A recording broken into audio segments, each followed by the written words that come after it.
When and how did the Gen Z revolution begin?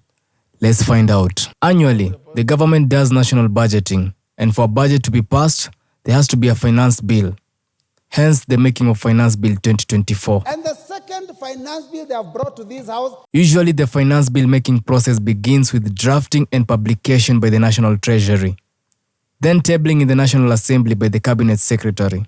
It goes through first, second, and third reading before presidential assent, and during this process, the budget is made available to the public. So your MPs wametoka parliamentary group meeting. This was the PG they were supposed to go have and decide which direction they're going to take with the finance bill. Sweetie, I know you're not a political something. You're a soft babe, no unataka soft life. Sindio? But this is so cute. Wacha niwasomee kitu. Such a beautiful day to become a Kenyan. Upon presentation of the bill to the public, that is when people realize that quite a number of clauses expose the common mwananchi to overtaxation. I think a lot of people look at Kenyans and think we're rejecting the finance bill because we simply don't want to pay taxes, which is so far from the truth. Kenyans took to the street to protest against taxation imposed on essential commodities, such as sanitary towels and diapers, land levy, taxation on bread, and other instances where the government has failed to deliver her promises.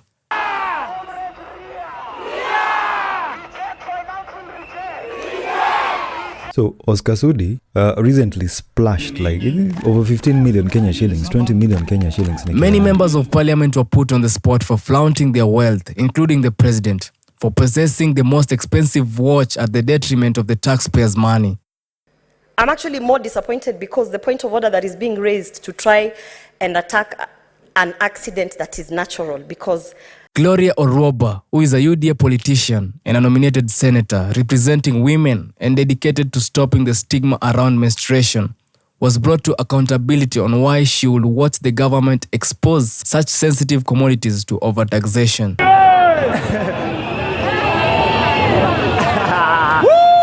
This ignited a light protest which escalated when ex-influencer Billy Simani, alias Crazy Nairobian, got abducted. Where is Bill? I don't know. Unfortunately, Billy ako wapi? That's what we want to hear. Kindly. Osama. Yes, where is Nairobi? I know you, of course. An online war between Gen Z and the government officials started.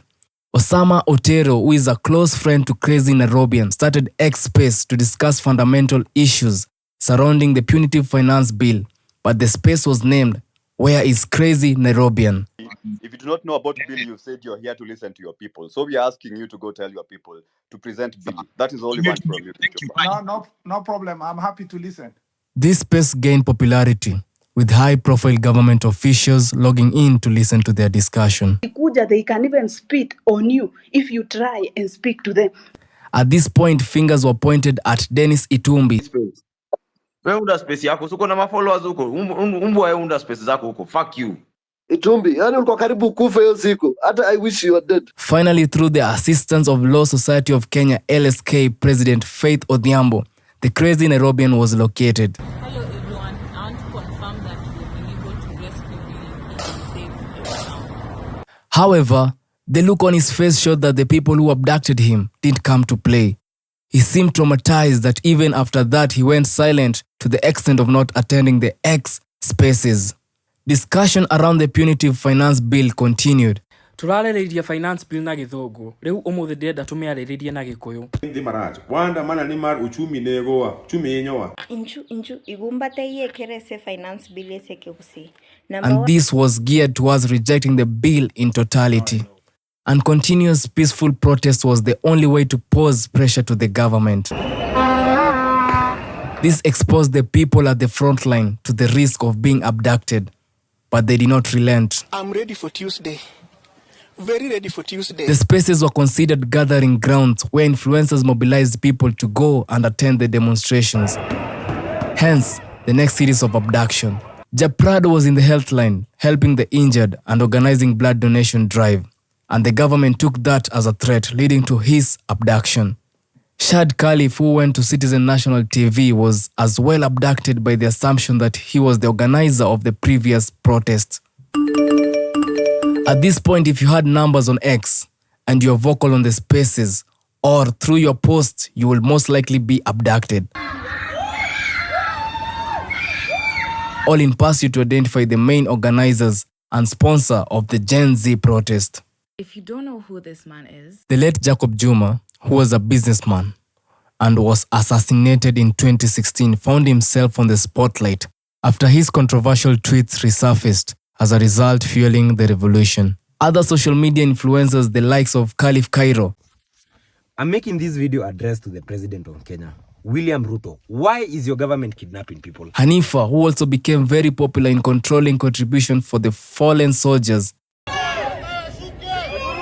And Boniface Mwangi, who is well-known activist, joined in the fight.